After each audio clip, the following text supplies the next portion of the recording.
ऐन गणेशोत्सवाच्या गर्दीत प्रवाशांची गैरसोय वाढवत कोकण रेल्वेची कोकण कन्या एक्सप्रेस आज 2 तास उशिराने सावंतवाडी रेल्वे स्थानकात पोहोचली.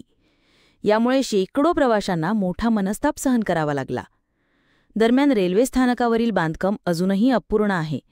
प्रवाशांसाठी पुरेशा शेड्सची सोय नसल्याने पावसात अनेक प्रवाशांना ओलेचिंब होत उभे राहावे लागले. उष्णता आणि पाऊस या दोन्हीमुळे महिला, लहान मुले आणि वृद्ध प्रवाशांना मोठ्या अडचणींचा सामना करावा लागला.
नाही